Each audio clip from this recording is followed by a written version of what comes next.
हम लोग आगे बढ़ सकते हैं। ऐसा होता है ना कि याद नहीं रहता कौन से पेज पर चल रहे हैं। चलिए क्योटो चलते हैं और ओसाका में 9 अगस्त 1955 की बात। आज सुबह उठे, अपना नित्य क्रम की क्रिया किया और भारत के कुछ सज्जनों की याद करके खत लिखे। वहां से आते भी है बहुत से खत। आज हम 8 बजे से जो निकले तो सारे क्योटो के विशाल मंदिर के दर्शन किए। यहाँ पर बुद्ध के मंदिर इतने विशाल है कि एकाध लाख आदमी प्रत्येक मंदिर में समा जाते हैं। सभी मंदिर लकड़े के, बड़ी स्वच्छता है उनमें। एक एक लकड़े का खंभा भी कोच के जैसा चमकता है, नीचे भी लकड़े की पट्टियां बड़ी चमकीली। मैंने गिना, एक खंबे की गोलाई 15 फुट तक, और बुद्ध की मूर्ति इतनी सुंदर है जिसे आदमी को आकर्षित करती हो। मैंने अपने आयुष्य में इतना विशाल लकड़े का कलापूर्ण मंदिर नहीं देखा था। इस मंदिर का नाम हिगाशी होंगाजी है। विश्व में दूसरे नंबर का यह मंदिर है, केवल लकड़े का। देखिएगा, आपको सवाल पूछा जा सकता है बेटा, एकोत्तरीय प्रश्न मंजूषा होती है, बहुपर्यायी प्रश्न मंजूषा होती है, और उसमें आपको सवाल किया जाएगा कि बुद्ध की सबसे बड़ी जो मूर्ति है वो कहाँ पर दिखाई देती है। यदि आपको ऐसा सवाल किया जाए तो लकड़े का कलापूर्ण मंदिर कहाँ पर है, तो और उस मंदिर का नाम क्या है, तो हिगाशी होंगाजी यह मंदिर है, और वह विश्व में 2 नंबर का मंदिर है, और वो केवल लकड़ी का बना हुआ है, ध्यान में रखिएगा। जब हम मोटर से उतरे तो करीबन 500 बुद्ध संप्रदाय काला ड्रेस या कफनी, गले में जरी का सुंदर कलाप तुका पट्टा पहने हुए थे, खड़े थे। वे स वे हम सबको सिर झुकाकर नमन कर रहे थे। हमने भी उन्हें उतने ही आदर से प्रणाम किया। स्वागत है बच्चों सभी का। हम लोग स्टार्ट कर चुके हैं। रिकॉर्डेड वीडियो यदि आपके सौभाग्य से मिल जाता है तो आप लोग उसे सुन लीजिएगा, मिल जाएगा आपको। तो आज हम लोग चल रहे हैं क्योटो और क्योटो के ओसाका में। अब देखिएगा कि जैसे हम लोग अपने नित्यक्रम को स्टार्ट कर चुके हैं, नित्यक्रम कर लिया, सज्जनों की याद आती है भारत के, और भारत के लोग वहां पर आते भी हैं। 8 बजे निकले, क्योटो के विशाल मंदिर का एक दर्शन किया। अब जो मंदिर था, वह जो मंदिर है उसमें पूरा का पूरा जो सामग्री है वो केवल लकड़े की बनाई गई है, और वो भी मतलब सिंपली वाली लकड़ी नहीं है, तो बल्कि वह चमकीली लकड़ी है, और बहुत बड़ा, मतलब 15 फुट तक की वह बुद्ध की मूर्ति इतनी सुंदर है जैसे आदमी को वह आकर्षित कर लेती है, इतनी सुंदर वो मूर्ति है। और वो भी बहुत विशाल मूर्ति दिखाई देती है। और उस मंदिर का नाम क्या है, तो हिगाशी होंगाजी है। विश्व में यह मंदिर दूसरे नंबर का आता है, जो केवल लकड़े का बना है। अब यहाँ पर उन्होंने जो मंदिर देखा क्योटो शहर के ओसाका नगर का। अब यहाँ पर वह वहां से निकलते हैं, मोटर में बैठे, मोटर से उतरे, करीबन 500 बुद्ध संप्रदाय अपना जो ड्रेस था उसे पहने, और कपनी गले में, मतलब जो ठंड के दिनों में कफनी पहनी जाती वो, और जरी जरी होती है, हर देश की अपनी अपनी खास, जैसे कश्मीर की जरी बहुत पसंद है सभी को, तो वैसे तो जरी का सुंदर कलापतु का पट्टा पहने हुए खड़े थे। और सबको सिर, मतलब सिर झुकाना, नमन करना, सबको रिस्पेक्ट देना, यह हम इनसे सीखे, जापानियों से। बाद में मंदिर के दर्शन किए। एक विशाल हॉल में हमें भोजन दिया गया। करीबन हम 70 डेलीगेट्स और 300 स्थानीय मिलके भोजन करके टेबल कुर्सी पर बैठे। अब चलते फिर से एक बार, भोजन आपके सामने और हम टेबल कुर्सी पर बैठे हुए हैं। अब खाना खा लिए। उसके पश्चात बुद्ध मंदिर के अध्यक्ष का भाषण हुआ, बाद एक दो और भाषण हुए। भोजनोपरांत हम रेल से ओसाका आए। अब देखिएगा कि भोजन तो कर लिया, और भोजन के उपरांत, मतलब भोजन के पश्चात हम रेल से ओसाका गए। पहले तो हम मोटर से आए, अब हम रेल से चल रहे हैं। आते ही स्वागत हुआ। हजारों लोग थे, लड़के लड़कियां और बच्चे भी। झंडे लेकर लाइन से खड़े थे, झंडे हिला रहे थे, बड़ी खुशी हुई उनको। बाद हमें एक हॉल में ले गए, जलपान कराया। फिर हॉल में स्वागत के भाषण हुए, बड़ी सुंदर पद्धति इनके स्वागत की। पहले लाइन में बैठे थे हम, जैसे ही आने लगे सब तालियां बजाने लगे। बाद बैठते ही एक भाई ने सूचना की कि मेहमानों को पुष्प गुच्छ दिए जाएंगे। छोटी छोटी लड़कियां फूलों के गुच्छ लेकर लाइन में खड़ी हुई, हम सबको खड़े किया। एक एक लड़की ने एक एक के हाथ में गुच्छ दिया। पश्चात उन्होंने स्वागत गीत गाया, एक कुछ भाषण हुए और कार्यक्रम समाप्त हो गया। देखिए, हर देश की अपनी अपनी खासियत होती है, अतिथि देवो भव की परंपरा हमारी रही और उसी परंपरा के आधार पर यहाँ भी उन्होंने स्वागत किया। और जो स्वागत भारत में करते हैं, जैसे भारत में ना यदि हम लोग देखते हैं तो क्या स्वागत के सर्वप्रथम तैयारी बड़े बड़े समारोह की यह होती है कि जिसमें सर्वप्रथम तो तिलक लगाया जाता है ना? तिलक लगाकर उसे आरती की जाती है। जो भी व्यक्ति आता है बाहर से और फिर उसे पुष्प देकर उसकी एंट्री अंदर होती है, ऐसा होता है। अब यहाँ पर उन्होंने क्या किया कि जो लाइन से और छोटे-छोटे बच्चे, अब हमारे यहाँ पर क्या करते हैं, बड़े लोग ही बड़ों का स्वागत करते हैं, छोटे बच्चे नहीं करते। लेकिन एक अलग परंपरा कि लड़कियों को पूजा जाता है, लड़कियों को महत्वपूर्ण स्थान दिया जाता है, तो लड़कियों ने उनका स्वागत किया पुष्प देकर और वही लड़कियाँ स्वागत गीत गाने के लिए वहां पर पहुंच गए। कुछ भाषण भी हुए और कार्यक्रम समाप्त हुआ। यहाँ तक समझ में आया बच्चों आपको? Yes ma'am. आगे बढ़ना है उजाला। जी मैम। सुबह नहीं थे कोई भी? क्या प्रॉब्लम है? सो गए थे, नींद नींद लग गई थी? बहुत ज्यादा खा लिया था क्या वैशाली? मॉर्निंग में नहीं जुड़े थे बेटा आप? नहीं मैडम। आपका नेटवर्क प्रॉब्लम रहता है शायद। ठीक है, चलो हमारा भोजन भी खत्म हो गया, भोजन भोजन के बाद हमारा भाषण भी खत्म हो गया और बाद में, अब उसके बाद में हमें बस में बिठाकर ओसाका के चारों ओर जो सुंदर स्थान है उन्हें और बाम से जो आधा शहर खत्म हुआ वह स्थान दिखाया। बाम से जिस भाग को क्षति पहुंची वह अभी तक बांधने का है। अब देखिएगा, अब तो हमने खाना खा लिया, रेल से यात्रा भी की, भाषण भी दिया, जलपान भी किया। अब हम चलते हैं, बस में बैठते हैं और हम ओसाका शहर का नजारा देखते हैं। अब किला, इतने बड़े किले में हम वे लोग गए जो 10 मंजिल ऊंचा था, वहां से सारा ओसाका शहर दिखता था। आप लोग गए हो क्या रे कभी किलों के देखने के लिए? मजा आ रहा है या बोर हो रहा है आपको? कविता, जी मैम। कविता, हाँ, बोर हो रहा है बेटा कि मजा आ रहा है? नहीं, बोर नहीं हो रहा मैम। देखिए, अब हम लोग किलों पर जाएंगे। आप देखिए किले किससे होते हैं उसे भी देखेंगे और सब घूमकर एक होटल में आए, वहां भी हम आराम को जरा लेटे। अब देखिएगा कि जैसे किसी दूसरी जगह पर जाना है तो एक आकर्षण हम लोगों के प्रति होता है कि वहाँ क्या होगा, वहाँ क्या होगा। बस ऐसा ही आकर्षण उनके दिल में भी था और वो लोग बड़े बड़े मंजिलों के जो किले थे वहां पर पहुंच गए, घूम कर आए और फिर लेट गए। मुझे एक याद अब आई, उस बुद्ध मंदिर में एक बड़ा लंबा और 1 फीट गोलाई का रास्ता था, उसे हम लोगों ने देखा। कहा गया कि यह उन देवियों का है जिन्होंने अपने सिर के बाल यहाँ अर्पण किए और बुद्ध की दीक्षा ले ली। ऐसे 52 डोर हैं। सुना, अजीब बात मुझे लगी। भावना में आदमी क्या क्या कर जाता है, इसका वह दृश्य था। देखिए कई जगह पर हम लोग देखते हैं कि हमारे बालों को अर्पण किया जाता है। कौन कौन सी जगह है? पहले तो एक तीर्थ स्थल है, बालाजी के मंदिर में ऐसा माना जाता है कि यदि बालों को दे दिया काट कर तो धन बढ़ जाता है। ऐसा कई लोगों का जो भी मानना होगा, लेकिन ऐसा ही मानना बुद्ध दीक्षाओं को आत्मसात करना और खास तौर पर जो चक्रधर पंथीय लोग होते हैं, मतलब महानुभाव पंथी होते हैं, वो लोग भी अपने बालों को दे देते हैं, भगवान को चढ़ा देते हैं और दीक्षा को ग्रहण करते हैं। बुद्ध में भी कई लोग होते हैं, जैन साध्वी जो होते हैं वो भी करते हैं, लेकिन अधिकतर जो जैन साध्वियां होती है ना, मतलब वो बालों को अर्पित नहीं करती हैं। दीक्षा जरूर लेती है लेकिन बालों को अर्पित नहीं करती। लेकिन ये जो होते हैं ना महानुभाव पंथी है, वो लोग अपने बालों को वहां पर अर्पण कर देते हैं। ठीक वैसे ही यहाँ बुद्ध की दीक्षा लेने वाली जो देवियां थी, उन्होंने अपने सिर के बाल वहां पर अर्पण कर दिए थे और ऐसे 52 डोर है, मतलब 52 देवियां वहां पर होगी कि जिन्होंने अपने बालों को वहां पर अर्पण किया होगा। बहुत ही बड़ा शहर है यह, मतलब शहर जो है ना वो बहुत बड़ा है। और एक वस्तु दिखाने ले गए हमें, और एक वस्तु। अब देखिएगा कि एक मंदिर देख लिया, बुद्ध मंदिर का, वो भी दर्शन करवा लिया, उसके बाद में हमने बाहर का भी दर्शन करवा लिया। अब कौन सी है वो वस्तु? वहां शोध वैज्ञानिक खोज करने की दुनिया भर की हजारों वस्तुएं थी, वह हमें देखने मिली और आइसक्रीम भी मिला। आइसक्रीम कितने लोगों को पसंद है? किसी को भी पसंद नहीं? बस हमारे ऊपर बुद्ध संप्रदाय की विशालता का अच्छा परिणाम रहा।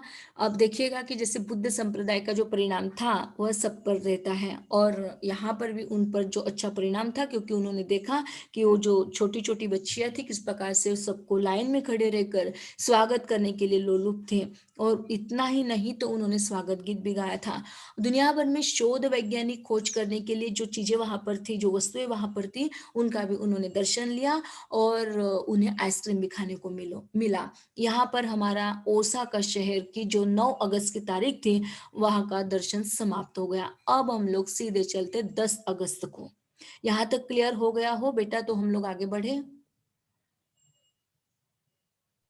जी मैडम। ओके, ठीक है।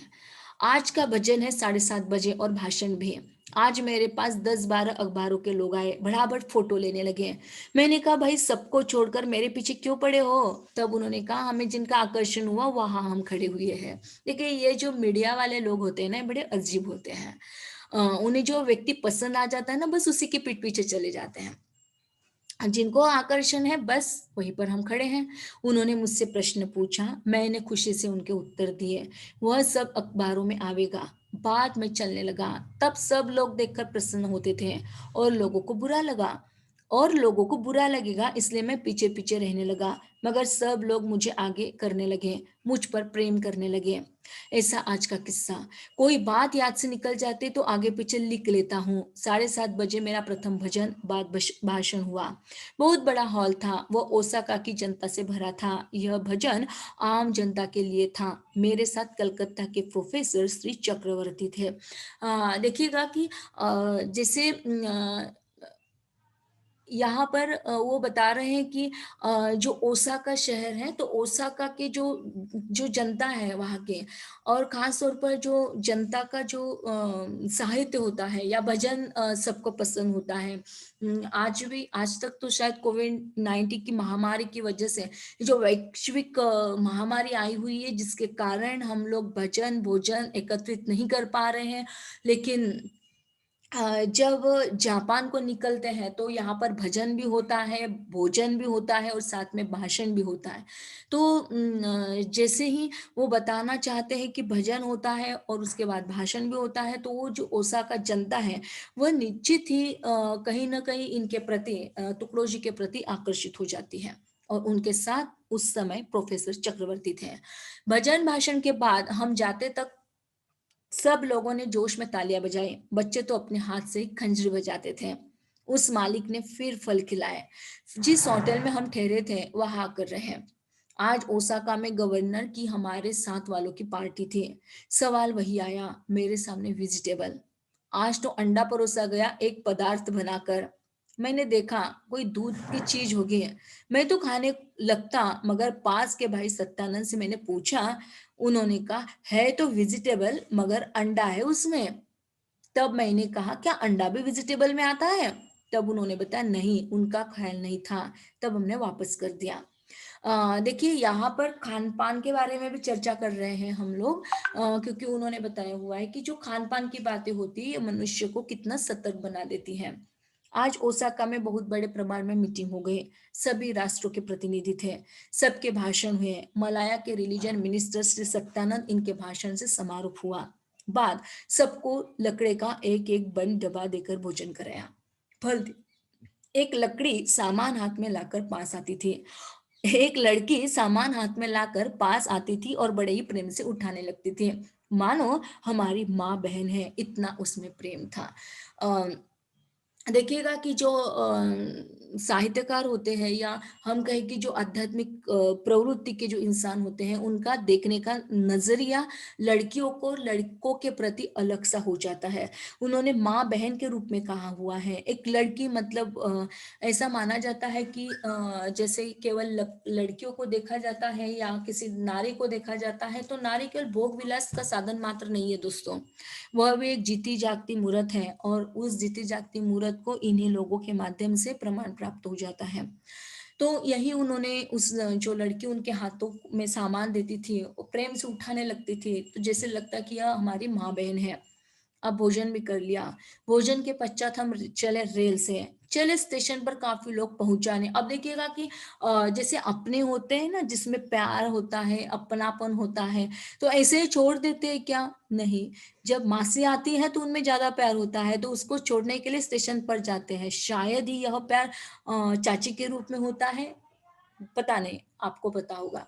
तो ऐसा ही प्यार इनके प्रति होता है, और वह सब लोग उनको छोड़ने के लिए रेल चले जाते रेल स्टेशन पर। रेल बहुत ही अच्छी थी, ट्राम जैसी मोटर थी, रेल से चलने वाली। इतनी वेग से वो चलती थी, मुझे तो लगता कि मैं विमान के वेग से जा रहा हूँ। जब से निकले, पहाड़, समुद्र, नदियां, चावल के खेत, इतने छोटे छोटे पर्वतों और छोटे घरों का मनोहर दृश्य मैं तो देखकर दंग हो गया।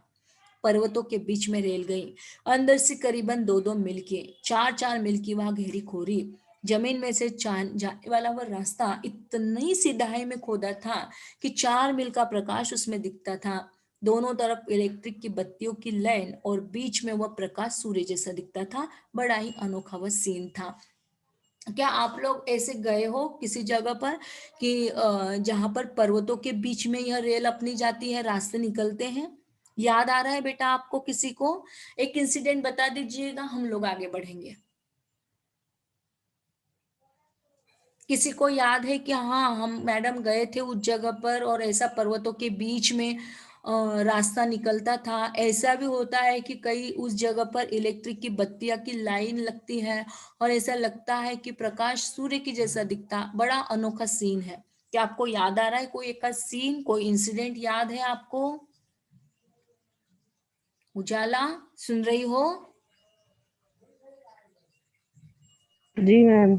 हाँ, बताओ ना फिर, कौन सा इंसिडेंट है? क्या आप आपके साथ घटित हुआ है? ऐसा कभी देखा है क्या? आपने फील किया है क्या किसी ने? या गए? नहीं मैम। नहीं गए, ओके। पिकनिक पिकनिक घाट। कविता जी, आपकी आवाज नहीं आ रही है बेटा। आप बोलना चाहती हो, लेकिन आपका नेटवर्क प्रॉब्लम है। जी मैम, घाट पे गए थे ना हम पिकनिक पे, तभी देखा था वेरी मैम। गुड। देखिए, ये इनका इंसिडेंट। हम लोग भी गए थे ब्रह्मपुरी, वाई में जो है ना। तो ब्रह्मपुरी में आप लोग यकीन नहीं करोगे कि इतना पर्वतों का रास्ता, कि ऊपर से ट्रेन चलती है और अंदर से पूरा अंधेरा है ना। 1 घंटे का वो सफर, जिसमें केवल इलेक्ट्रिक की बत्तियां जलती है, और वो भी बड़े हु हु की आवाज करते हैं जब, हाँ, लेकिन उसमें जाने के लिए आपको 4 व्हीलर से ज्यादा बाइक पर जाना मजा आता है उसमें। मतलब एक अनोखी शान होती है, अनोखा सीन होता है उसे देखने के लिए, और मन बड़ा खुश हो जाता है। आप जाके देखिएगा कहीं पर भी। और होगा यहाँ पर, मतलब जैसे लॉकडाउन खत्म होगा, यदि इच्छा बनती है तो हम लोग जरूर जाएंगे। महेश्वर को यदि आप लोगों ने देखा होगा, तो महेश्वर भी बहुत ही बढ़िया बढ़िया जगह है। महेश्वर में जाकर बहुत आनंद फील करोगे आप लोग। तो हम जरूर एक दिन यात्रा करवाएंगे, पता नहीं वो दिन कब आएगा। चलिए, तो फिर दूसरा अंदरूनी रास्ता, उसमें प्रकाशक चक्र दिखता था। मन बड़ा प्रसन्न होता था। देखा, स्टेशन आ गया। छोटी लड़कियां सुंदर पोशाक करके कमल के फूलों का सिर में टोप डालकर स्वागत करने आई, और एक एक के हाथ में उन्होंने फूलों का गुच्छ दिया। उस समय सबने हाथ ऊंचा उठाकर आनंद व्यक्त किया। देखिएगा कि जैसे हम बात कर रहे हैं कि छोटी छोटी लड़कियां हैं, सुंदर सा पोशाक पहन रही है, और कमल के फूलों को अपने सिर में टोप डालकर स्वागत करने के लिए सामने आती है। उन्होंने फूलों का गुच्छ दे दिया, और सबने हाथ ऊंचा उठाकर आनंद की अभिव्यक्ति की। अब उन्हीं के सामने बस थी। रेलवे स्टेशन से निकले, बस में बैठी चली पर्वतों से पर्वत ही पर्वत, ऐसे ही गए सीमाकान को। अब चलते दूसरे एक जगह पर, जिसका नाम है सीमाकान। याद रखिएगा, होटल में उतरे जहां अतराप समुद्र है, और बीच में यह स्थान है। हमें रास्ते में एक पर्ल आइलैंड, मोतियों का द्वीप लगा। उसमें मोती बनाने के कारखाने हैं। हजारों मोती बनाए जाते हैं, सीप से निकाले जाते हैं, उनको निकालकर पॉलिश चढ़ाते हैं, और हजारों की तादाद में गिने जाते हैं। देखिएगा बेटा, मोती बड़ा महंगा होता है, आपको पता होगा, है ना। और वो जो मोतियों का द्वीप है, वो कहाँ पर है? तो पर्ल आइलैंड में, मतलब मोतियों का द्वीप लगता है। जैसे उसमें मोती बनाने के अलग अलग कारखाने हैं, हजारों मोती वहां पर बनाए जाते हैं, सीप से निकाले जाते हैं, उनको निकालकर फॉलिज चढ़ाए जाते हैं। हम लोग पहनते हैं ना, गले में पहनते हैं कई प्रकार के मोती, हाथों में पहना जाता है वो वाले मोती। यहाँ पर 3 लड़कियों ने समुद्र में डुबकी लगाकर सीपे निकाले। करीबन 50 फीट तक वे डुबकी लगाती हैं और आधा घंटा दम रोककर अपने यंत्र से काम करती है। देखिए, हम लोग जब से इसे पढ़ा रहे हैं ना, आपको आपको समझ में आ गया होगा बेटा कि कितनी बार कितनी जगह पर केवल लड़कियां काम कर रही है ना। एक जगह पर हम मानते हैं कि लड़कियों को कमजोर माना जाता है, लड़कियां होती है तो उस गर्भ में ही उसे मार दिया जाता है। लेकिन यहाँ हम लोग क्या देख रहे हैं कि सब काम लड़कियां ही लड़कियां कर रही है। लड़के भी हैं लेकिन अधिकतर कार्य लड़कियां करती हैं। हमने देखा, अतराप समुद्र की खाड़ियां आई, बीच में पर्वत पड़े, जगह जगह मिले चावल और सब तरह की किसानी। सारा जापान पानी और पर्वत से घेरा, कहीं तो 150 मील घेरे का तालाब जिसका पानी मीठा, सब तरफ नहर नदियां घेरी, पर्वतों के शिखरों पर भी खेतियां। सारे जापान में कहीं भी जगह सुनी नहीं या फजूल समझी जाती है। इतना प्रवास बाहर के देश वाले यहाँ करना असंभव है जितना हम करने को मिला। पहली परिषद अनानाइयों की और यह दूसरी, दोनों ने सारे देश के सुंदर सुंदर स्थान हमें अलग अलग दिखाए। फिर मुझे एक भाई ने पूछा, क्या महाराज आपके भी देश में एक ऐसे अलग अलग गट और पक्ष है? अब देखिए ना कि जो प्रश्न करता है वो कैसे कितने और गंभीर रूप से प्रश्न कर रहा है। हमने कहा, भाई गट और पक्ष तो सभी जगह रहते हैं, उनमें से कुछ काम के होते हैं, यह बहुत अच्छा है, परंतु कुछ आपस में झगड़ते हैं, देश का नुकसान करते हैं, देश के लिए वे बड़े खतरनाक होते हैं। इसका अनुभव तो मुझे यहाँ पर भी मिलता है। हम 5-6 हिंदुस्तानी यहाँ आए, मगर वे सब अपनी ही शान करने वाले हैं, सादगी को तो वे नजदीक ही नहीं आने देते। बस अब भोजन करके सोता हूँ। देखिए, जिस पक्ष वाली बात की, जिस गट वाली बात की, तो ग्रुप होना चाहिए, एक हम कह के एक कलेक्टिविटी होनी चाहिए। और कलेक्टिविटी में जो काम होता है ना बच्चा, वो इसमें नहीं होता, किसमें कि जब हम एक दूसरे के प्रति गट करते हैं, पक्षपात करते हैं। और ये पक्षपात बड़ा खतरनाक होता है। इसके पूर्व भी हम आपको बता चुके हैं कि कई लोग वहां पर आए लेकिन वो अपने मस्ती में रहे, शराब पीते रहे, झूमते रहे, लेकिन ये बेचारे अपना कार्य करते रहे। जिसमें तुकडोजी महाराज के साथ में आने वाले तुकाराम, ये दोनों अपना अपना कर्म करते रहे और बाकी के लोग आते थे, खाते थे, पीते थे और मौज मस्ती में अपने दिनों को व्यतीत करते थे। और इस प्रकार से यह जो हमारा 10 अगस्त का पाठ था वो समाप्त हो गया। डू यू अंडरस्टैंड बेटा? आप लोग क्लियर हो गए हो इससे? आपकी आज्ञा हो तो हम लोग आगे बढ़े। 10 अगस्त में ओसाका को 10 अगस्त के ओसाका को देखा, अब हम ओसाका से अटामी चलते हैं। 10 अगस्त में ही घूम रहे हैं। आपकी आज्ञा हो तो हम आगे बढ़े। कविता? जी मैम। ओके। आज तो सुबह ही ब्रेकफास्ट करके हम निकले ओसाका से अटामी। देखो आपको कितना खाने को मिलता है, कितना ब्रेकफास्ट मिल रहा है, फल भी मिलते हैं खाने को। मतलब आपको खाने की जरूरत ही नहीं घर पर, केवल तुकडोजी महाराज को निकालिए बुक को, तो आपको ढेर सारा खाना मिल जाए, ब्रेकफास्ट मिल जाए, फल मिल जाए, फूल मिल जाए, पर्वत नदियां झाड़ी देखने को मिल जाए। आज तो सुबह ही ब्रेकफास्ट करके हम निकले। बड़ा ही रमणीय स्थान देखने में आया। 10,000 एकड़ में एक स्थान बसा है। बड़े ही मोटे और ऊंचे वृक्ष यहाँ है। चलने की सड़कें 125 फीट चौड़ी होगी। सड़क पर मोटी काली रेत डाली है। काम इतना गंभीर है कि विशालता की पूरी पूरी कल्पना आती है। देखिए कि वहाँ के जो पेड़ हैं, वृक्ष हैं, वह कैसे हैं, तो बड़े मोटे से हैं, बड़े बड़े बड़े हैं। देखते देखते यह सारा दृश्य देखते देखते 12 बज गए। जहां देखो वहां मंदिर, मगर इन मंदिरों में मूर्ति नहीं, ध्यान करने की जगह, पवित्रता का ऊंचा नमूना है। इसका नाम है इसे सरायन। इस मंदिर की 80,000 शाखाएं जापान में हैं। यह उसके काशी समझी जाती है। दोस्तों, वहां के जो मंदिर हैं, अधिकतर उन मंदिरों में हम लोग देख चुके हैं कि बुद्ध की मूर्तियां होती है। राम की मूर्त होती है, लेकिन यहाँ के जो मंदिर है, यहाँ के मंदिरों में मूर्ति नहीं है, तो बस केवल वहां ध्यान करने की जगह मात्र है।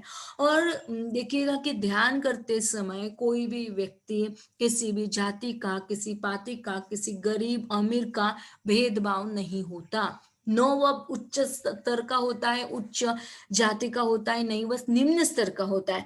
क्योंकि ध्यान करने के लिए परमात्मा में मन रमाने के लिए किसी अमीर या गरीब व्यक्ति यह नहीं दर्शाना चाहता, बल्कि वह केवल मनुष्य बनकर अपना मेडिटेशन करना चाहता है। यह इस बात का उच्चतम प्रतीक है। आपकी इच्छा होती है तो हम लोग आपका अलग से एक लेक्चर लेकर आपको मेडिटेशन की हर प्रविधि से परिचित करवा सकते हैं। आप बता दीजिएगा कि जी मैम हम ध्यान सीखना चाहते हैं। मेडिटेशन इज वेरी इंपॉर्टेंट बेटा, आपके अपने लाइफ में ध्यान अत्यंत महत्वपूर्ण होता है। चलते आगे, तो जो ध्यान करने की उनकी जगह है जिसमें पवित्रता रखी जाती है और जिसका नाम है इसे सराइन। इस मंदिर की 80,000 शाखाएं जापान में है और यह उसकी काशी समझी जाती है। यहाँ पर गवर्नर और मेयर हमें देखने के लिए और भोजन समारोह में स्वागत करने के लिए आए थे। भोजन के वक्त भाषण हुए, सबको मोती का नमूना दिया और कुछ छोटे फोटो भी दिए गए। देखिएगा, मेरी जापान यात्रा पढ़ते समय और पढ़ाते समय आपको भी और हमें भी कई नई नई चीजें हम लोग सीख रहे हैं, है ना। जैसे स्वागत कैसे किया जाए, कैसे दूसरों का रिस्पेक्ट किया जाए, कैसे हमारे घर में कोई आता है तो उनको गिफ्ट के तौर पर दे दिया जाए, या हम किसी के घर पर जाते हैं तो खाली हाथ न जाते हुए उनको कोई चीज गिफ्ट के रूप में दे दी जाए। तो यह बात अत्यंत महत्वपूर्ण है। और उसके पश्चात हम डांस के लिए बताया गया, सेक्रेड डांस माने पवित्र नाच। बड़ा गंभीर नृत्य था वह। एक ढोल था, उसका घेरा करीबन 30 फीट जरूर होगा। उसको बजाकर श्रृंगार करके वह लड़कियां नृत्य करती थी। अपने यहाँ के और उधर के नृत्य में बड़ा फर्क है। उधर भावना श्रद्धा बनाने का प्रयोग किया जाता है, हमारे इधर के नृत्य वाले विषय रस को बढ़ाने की भावना पैदा करते हैं। निसर्ग की विशालता में यह बड़ा शोभा देने वाला और ईश्वर की भावना निर्माण करने वाला स्थान हमने देखा। मतलब देखिएगा कि जो परमात्मा से मिलन करवाता है ना, तो उस परमात्मा के मिलन के साथ यदि हम कहते हैं कि डांस किया जाता है तो कोई अनहोनी नहीं है ना। ऐसा ही डांस के रूप में हम यदि देखते हैं तो हमारे महाराष्ट्र का जो जोगवा है ना, उदेगा अम्बे उदे, ये जो गीत है, इस गीत पर कई लोग डांस करते हैं। तो इस डांस में और उस डांस में डिफरेंट है ना, जो डांस चलता है किटी पार्टीज वाला डांस, उन दोनों में डिफरेंस है। आप लोग समझ सकते हो हम क्या कहना चाहते हैं। तो वो वाला डांस है यहाँ पर जो उदेगा अम्बे उदे, मतलब एक देवता को जागृत करने के लिए, जो प्रेरित करने के लिए जो डांस किया जाता है, जो गीत गाया जाता है ना, उस चक्रेट डांस के बारे में, पवित्र नाच के बारे में यहाँ पर चर्चा चल रही है। बेटा यहाँ तक समझ में आया आपको? जी मैडम। आपकी आज्ञा हो बेटा तो हम लोग आगे बढ़े। आज्ञा दे दीजिए साहब।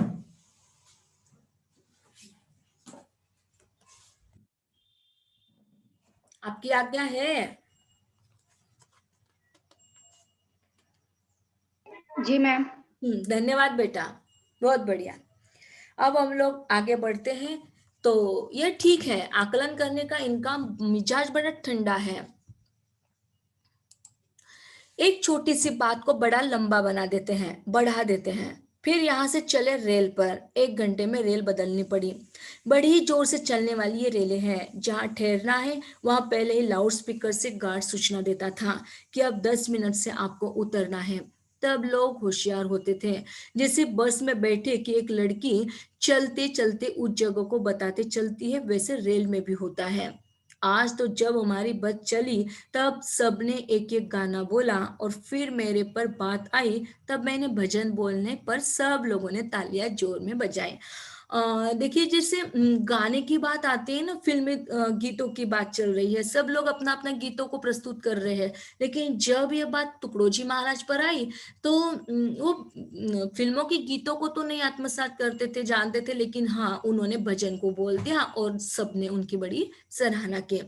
और एक महाराज वे कहने लगे, ऐसे आग्रह पर 2-4 भजन बोल दिए। बाद सब मेरे पास आकर कहते हैं कि आज तो हम खंजरी का भजन सुनेंगे महाराज। अब देखिएगा कि जो जिस खंजरी की बात हम लोग कर रहे थे उस खंजरी को सुनने का वो प्रयास कर रहे हैं। जरूर सुनो रात को, मैंने कहा, बड़े खुश मेरे ऊपर। मैं भी बच्चे के मुताबिक उनसे मिलता जुलता। हम फिर रेल में चले। हमें कुछ पंखे और कुछ फोटो दिए गए।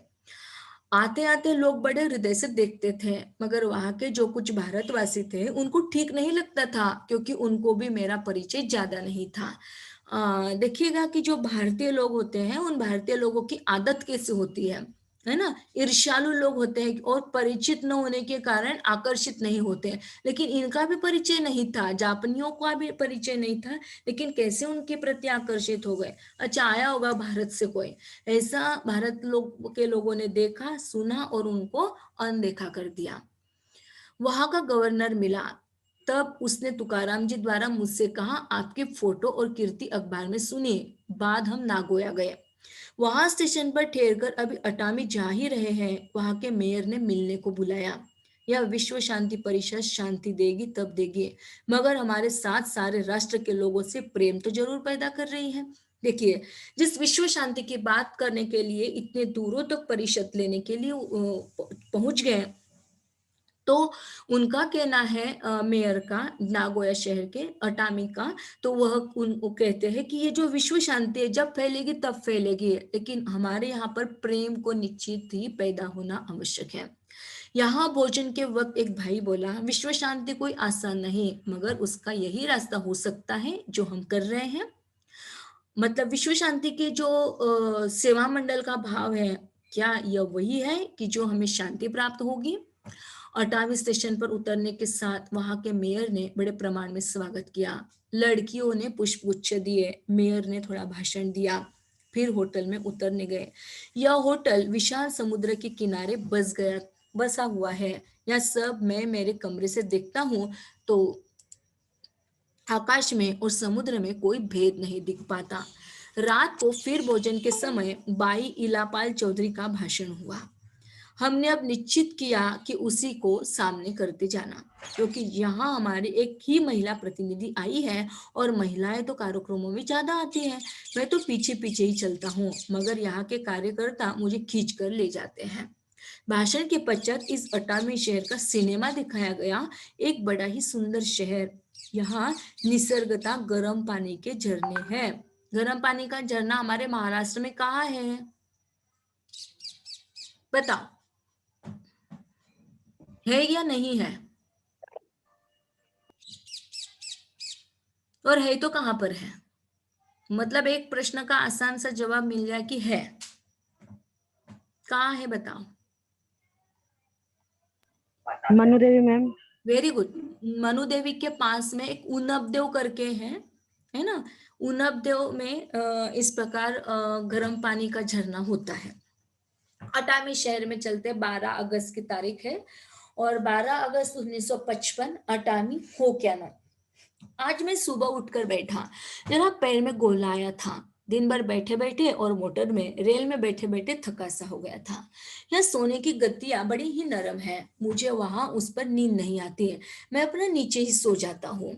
अब देखिएगा कि सोने के अपने अपने तरीके होते हैं। सही बोल रहे हैं, तरीकों की बात कर रहे हैं। क्यों ऐसा कह रहे हैं? क्योंकि कई बार हमें अपनी ही जगह पर नींद आती है। कई दफे तो ऐसा होता है कि पिलो भी हमें वही चाहिए, बेडशीट भी वही चाहिए, और इतना ही नहीं तो ओढ़ने वाला बिस्तर भी हमें अपना ही वही चादर चाहिए जो हम उससे ओढ़ते हैं, ऐसा भी। तो ये जो है उनको ऐसा लगता है टुकड़ों जी को कि वो जो गद्दी है बड़ी नरम है, मुलायम है, जिस कारण वहां पर सो नहीं पाते हैं। आज यहाँ 8 बजे से फिर नए नए लोगों के भाषण हैं। जब पर सब पर एक दिन की बारी आती है। मेरी तो भाषा की अड़चन। अब देखिए ना कि सब पर बात आती है, सब पर दिन की बारी आती है, और मेरी तो भाषा की अड़चन है, मतलब उनकी भाषा की प्रॉब्लम है। लोग चेहरा देखकर हाथ जोड़ते हैं और हंसते हैं। मैं भी वैसा ही करता हूँ। मगर तुकाराम जी कहे, तुकाराम जी रहे तो थोड़ा काम चल जाता है, फिर भी उनको भी जापानी नहीं आती, इसलिए दिक्कत आती है। तो भी हमारा ठीक चला है उस मान से, मतलब उस उन लोगों के रूप में हमारा बहुत ही अच्छा चल रहा है, ठीक चल रहा है। नेपाल का एक प्रतिनिधि आया, वे हिंदी में बोलते हैं, हमसे बहुत बातें उन्होंने की, वे गुरुकुंज आश्रम में आना चाहते हैं। मैंने कहा जरूर आइएगा, बस बात का बाद लिखूंगा। आज सुबह 8 बजे मीटिंग के लिए गया। जाते समय मैंने देखा कि रास्ता भारी सौंदर्य से भरा हुआ है। पर्वत इतने ऊंचे हैं कि उन पर चढ़ना खतरनाक है। अगर गाड़ी 1 फीट भी रास्ते के नीचे जाती तो क्षण में 3000 फीट नीचे समुद्र में जा गिरती। फिर भी इस रास्ते को सीमेंट से मजबूत बनाकर इस जगह की खूबसूरती बढ़ाई गई। चक्कर काटते हुए पर्वत के चोटी पर आए। यहाँ विशाल हॉल है, करीबन 10,000 आदमी कुर्सी पर बैठ सकते हैं। बड़े बड़े खंभों पर बना यह हॉल बड़ा ही सुहावना लगता है। भीतर थिएटर के जैसा एक भव्य तथा सुंदर मंच भी है। वहां हमारे पहले सुशिक्षित लोग कुर्सियों पर बैठे हुए थे। हॉल में पहले सबको बिठाया जाता है, उसके बाद में प्रोग्राम को स्टार्ट कर दिया जाता है। तो सबसे पहले तो श्रोतागण वहां पर हो, उसके बाद में जो लोग होते हैं भाषणबाजी करने वाले वो आते हैं। तो इतना सुंदर थिएटर के जैसा भव्य सुंदर मंच वहां का था। हम उतरते ही सिनेमा के कैमरों से फोटो खींचे गए। मैंने देखा जोश भरी तालियों की आवाज में जगह जगह पर सुंदर बालिकाएं स्वागत कर रही है। बस हम अंदर गए और आसनस्थ हुए। थोड़ी देर में उनकी प्रार्थना आरंभ हुई। कितना आदर, कितना अनुशासन था उनकी प्रार्थना में। मुझे तो सेवा मंडल की याद आ गई। दोनों प्रार्थनाओं में फर्क इतना ही कहा जा सकता है कि सेवा मंडल की प्रार्थनाएं फटे पुराने कपड़े पहने लोग शिस्त से प्रार्थना करते हैं, और यहाँ की प्रार्थना का ठाठ है दरबारी। प्रार्थना के बाद इस कार्यक्रम के मुखिया ने मेरा परिचय करा दिया। मैं उठकर भजन के लिए मंच पर गया। लोगों के लिए यह अजीब सी बात थी। उन्होंने न तो खंजरी देखी थी और न तो सुनी थी। खंजरी पर थाप पड़ते ही करतल ध्वनि से उन्होंने खुशी प्रदर्शित की, और जब गाने लगा तब वे बिल्कुल शांत थे। मैंने 10 मिनट में 3 भजन गाए और फिर अपनी जगह की ओर जाने लगा। रास्ते में लोगों ने फिर मुझे रोक रोक कर फोटो खींचे। बाद में दरबारी ठाट से कार्यक्रम की शुरुआत हुई। सबों के भाषणों का विषय एक ही था, वह था जगत में युद्ध कैसे बंद हो और हम सब राष्ट्रों में स्नेह कैसे पैदा कर सकते हैं। देखिए दोस्तों, यही बात है कि इतने दिनों से हम इसे पढ़ा रहे हैं, बस एक ही वाक्य यहाँ पर बार बार आता है, और वह वाक्य है कि लोगों के दिल में लोगों के प्रति, राष्ट्र के प्रति प्यार कैसा हो, स्नेह कैसा प्राप्त किया जाए। मीटिंग के बाद फिर से फोटो के लिए तैयार होना पड़ा। भोजन के पश्चात पर्वत के निसर्गरम्य दृश्य तथा गर्म पानी के झरने के साथ समुद्र किनारे के मनोरम दृश्य दिखाई दिए, और हम सब लोग गए। हम होकेनो म्यूजियम देखने के लिए भी गए थे। वहां पुरातन मूर्तियां, चित्रकला देखी। अतराप ऋषियों के जैसे सुंदर कुटिया तथा घर, पहाड़ी रास्ते और पहाड़ी लोगों की सुंदर रहन सहन हमने देखे। वह बड़ी ही सुहावनी थी। बाद में हम एक विशाल तालाब में पानी की मोटर पर बैठकर सैर करने गए। तालाब बहुत गहरा था। हम उसमें आधा घंटा सैर सपाटा करते रहे। अतराप पर्वत, ऊपर बादल, नीचे नीला पानी और बीच में हमारी जल मोटर चलती थी।